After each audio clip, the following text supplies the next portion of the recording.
Hi guys, so this is Earthling. Today, I guess the essay or the title for my talk is that it's nice on the days when my uncle can remember his name. The reason why it's nice is because my uncle has Alzheimer's and I take care of him. That means I do everything that I would do if he were my infant. He can still walk if I'm holding him. He can't balance properly. But, if I'm holding both of his arms, I can get him to wherever I need him to go without scooping him up in my arms and walking him over there. So that actually is a good thing. It means that it's a little bit less work for me. One of the things that I do from time to time, and I don't know why I started doing it, I can't remember why, but I would ask him about his name. I would ask him his father's name, his mother's name, his sister's name, his brother's. And over time, his answers have changed. I guess he first started having some serious signs of Alzheimer's about, is it 5 years now? And at first, if I can remember properly, he would remember his mother's name. Sorry about that car. And he might remember his father's name, or he might not. And eventually, what I definitely remember happening was he would remember, or he could be prompted to know which one, or to select which one of a bunch of names I was saying was actually the person that I was asking him about. So if I was asking him about his mother and I said Nancy, Frank, Angelina, whoever, he might be Angelina. Yeah, that's it. And he'd be right. And then, when I got to his name, he would be really confident and he would say his name, first name and his last name. Now, these days, it's gotten to the point where sometimes he doesn't say his last name. He might say his first name. And sometimes I have to ask twice.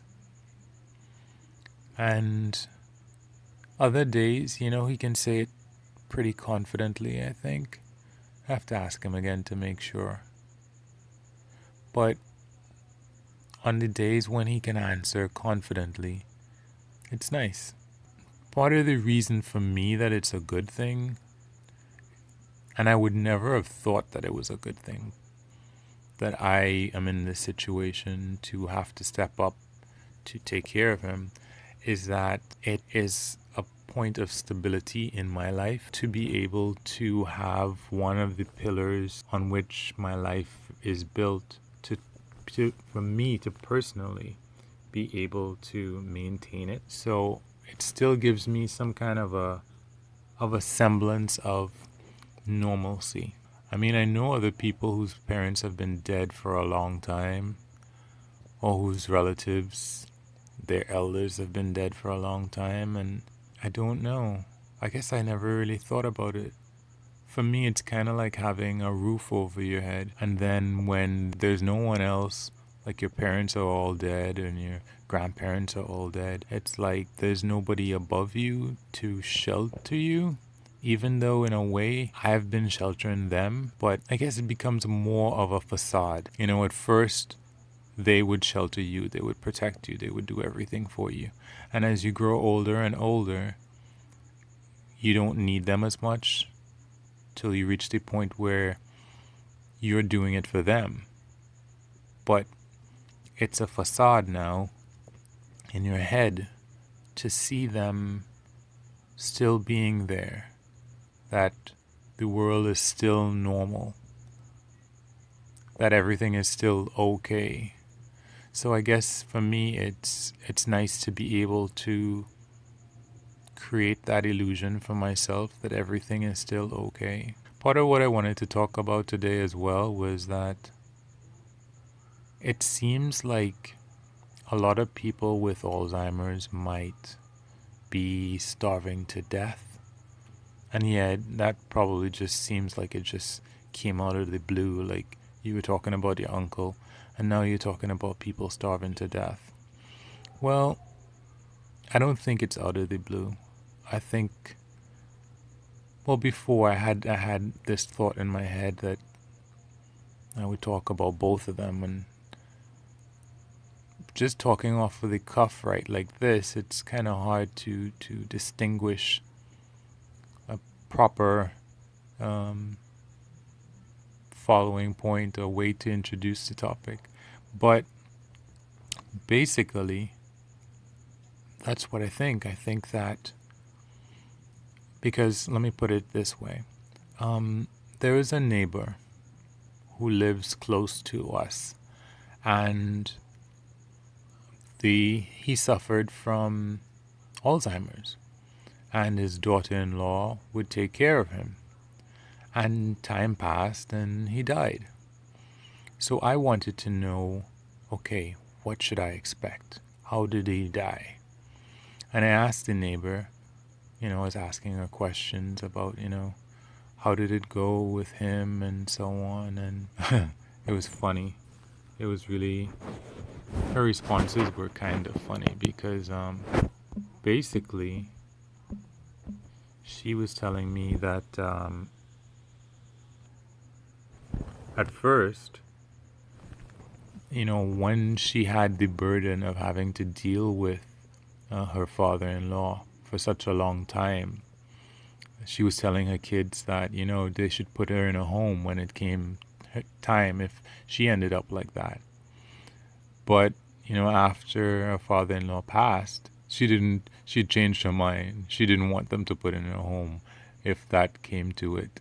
Her kids are young. They're like, in their teens still. Or one of them might be 20. But anyway, I kept asking her questions. And eventually she got kind of irritated. She was like, why do you keep asking me questions? He's dead.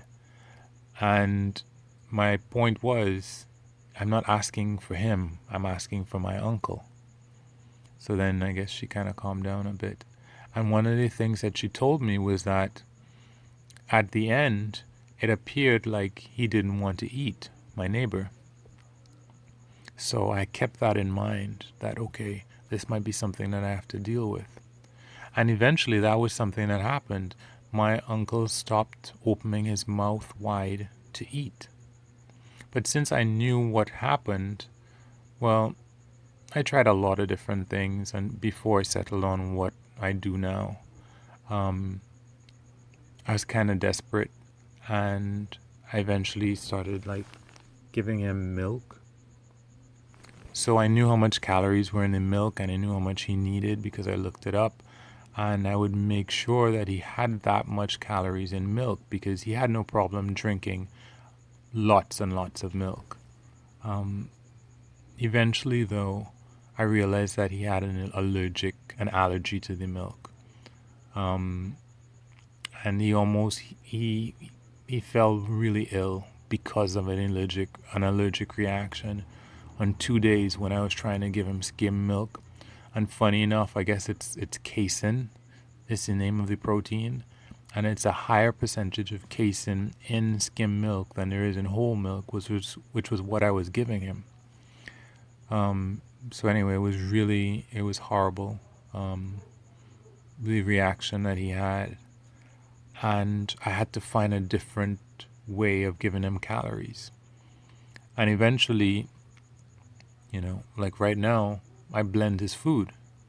But in spite of the food being blended, there's still a problem because he still doesn't open his mouth to eat it. I have to do a sort of a dance, a ritual where I smear using a spoon.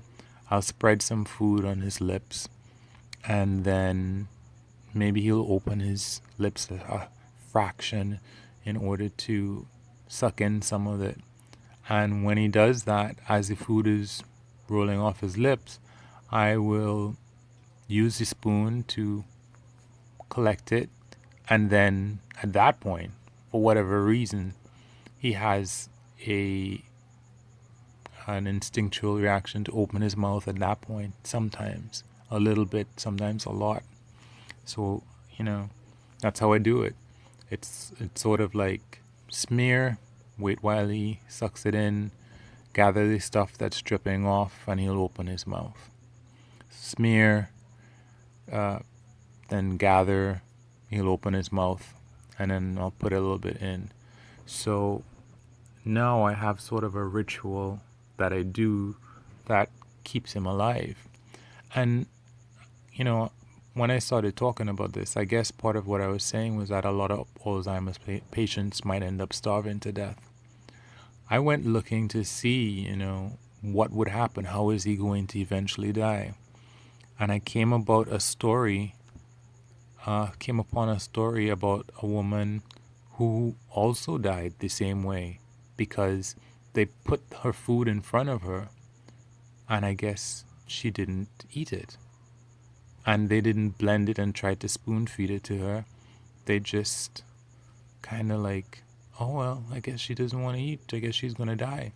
Which is, if I didn't try, that's really kind of like what the people around me, with my uncle, that's kind of their attitude. Well, I guess he doesn't want it, and I guess he would be dead. So I have this feeling, based on these three examples, my uncle, this lady, and the neighbor, that maybe a lot of Alzheimer's patients, people don't end up trying to see how they can get the food into their mouth, and they just die because people can't get them to eat.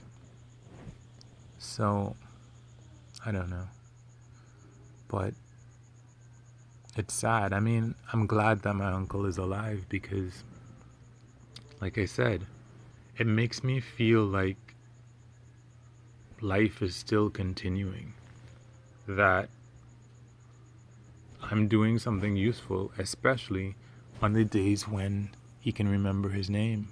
It makes me feel like, yes, he is worth feeding, because if I ask him, are you hungry? He'll say, yes, thanks. Or like, or do you want something to eat? He'll be like, yes, thanks. And I'm like, yeah, you see? I mean, food is one of the main things. And just because he says yes, thanks, it doesn't mean that he's going to be any more cooperative today than he was yesterday. But it's a difference.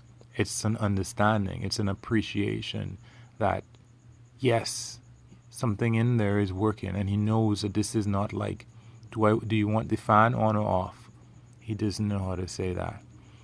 Do you want something, well, anything concerning food, it's a different reaction. So, but anyway, guys, I just wanted to share that. I just wanted to have an outlet with respect to that and other things that I think about. So if this is something that's interesting to you, please give it a like, give me a subscribe, ring the bell, whatever happened. Or yeah, if you don't like it, you can disapprove as well. I mean, like, if you don't like it, I'm not going to encourage you to say you like it. I'm just encouraging you to give YouTube some feedback. Thank you. Bye.